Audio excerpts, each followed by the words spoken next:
Tyla, obviously on the verge of season 10 now, how excited are you to just finally get back out there? Yeah, really excited.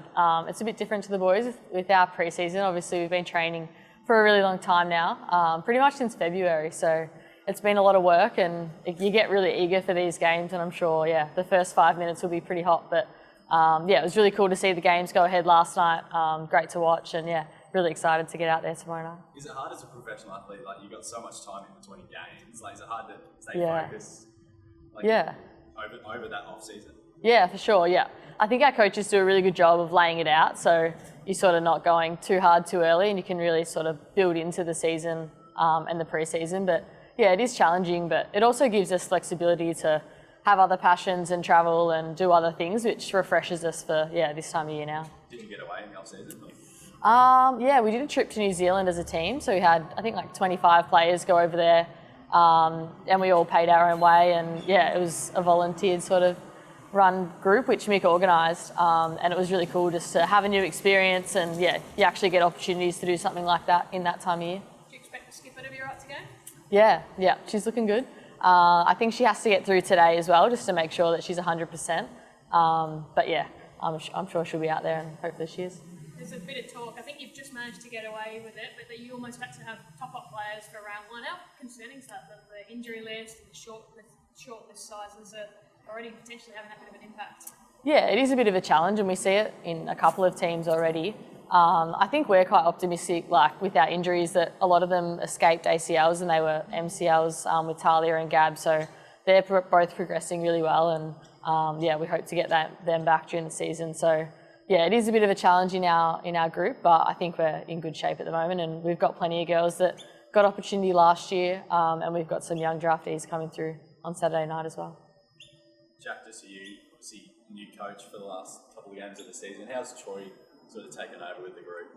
Yeah, no, he's fitted in really well. He's been here just as long as Goody, so he's got all the relationships already built with the players, and hasn't changed up too many things with a couple of games to go. So it's business as usual, but he's putting his own type of flair on things, and guys are really enjoying what he's doing.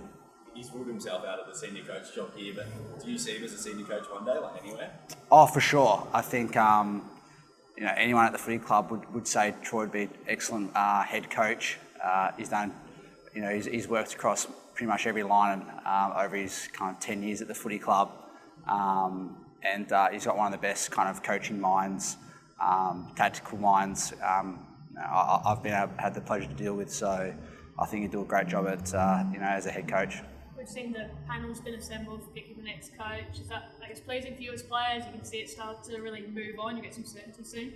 Yeah, for sure. It's obviously a big step in the process to finding the new head coach. So, all the players are rapt to see that progressing and hopefully have one sooner rather than later. Bit of talk, could we say a Nathan Buckley, someone experienced like that? Is an experienced coach like that, or is he the sort of guy that you think could drive this group forward? I'm really not too sure. Like, I'm putting a lot of trust in the panel to, make the best decision for the football club. So, I'm really going to put my trust in those guys, focus on trying to finish this season off strong, and focus on my role this last couple of weeks. Were you a fan of Bucks growing up, like watching him play? I don't think there were too many people who weren't a fan of Bucks growing up. Obviously, a terrific player, so. Love watching him growing up. Jack, there was a little bit of analysis, I know there's always plenty on the footy shows about the body language of some of your teammates. I think Jake Melksham giving one of the young guns a spray and then track a little bit about his reactions. What have you made of that? Is that something you guys have talked about? Yeah, I obviously got some pretty competitive and passionate individuals that at times that can boil over, but we've addressed it internally, and it's something that we've spoken about throughout the season. Because we believe it kind of impacts the next play. It kind of, for that split second, takes us away from playing the game. So it's something that we've addressed, but just being kind of passionate and competitive humans at times, it can kind of flare up again. Is it one of those things that you don't want to see, or is it like you just kind of accept sometimes those things are going to pop up? Like, how do you guys approach it? Yeah, I think it's kind of a natural reaction in times of frustration, but it's something that we don't want to see too much.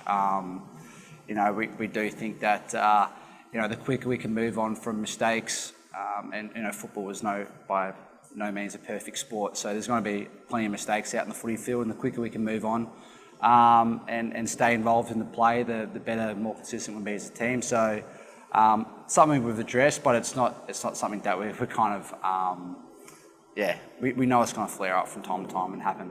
Jack, you got Hawthorn and Collingwood to finish the year. You could spoil their sort of run into finals. Is that something you guys are looking forward to doing? Or?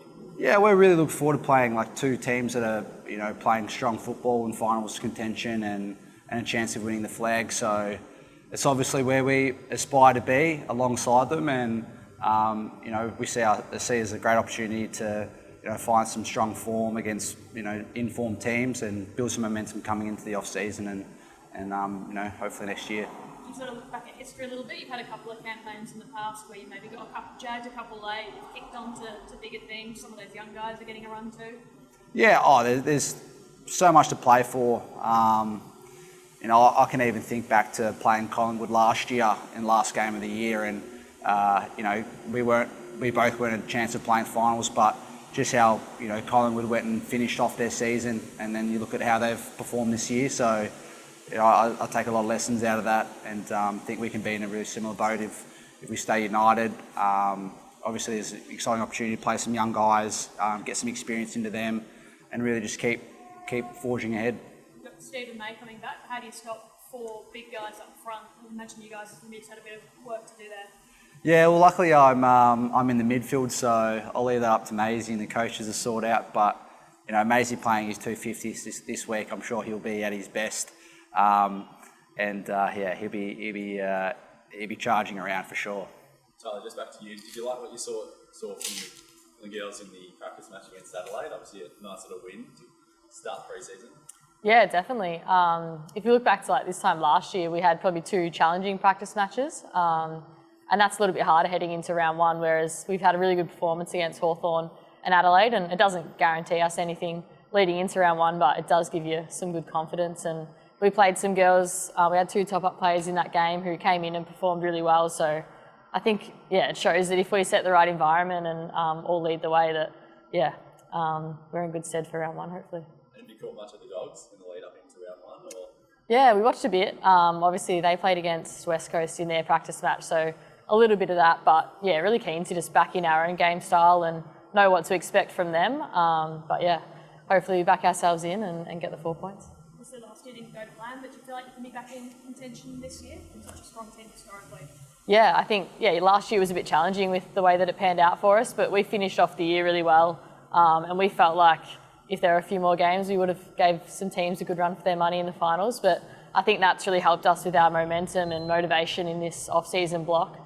Like I said, it doesn't guarantee us anything, but really keen to see what we can do this year, and got full belief that if we put it all together, we can really take it up to the top teams.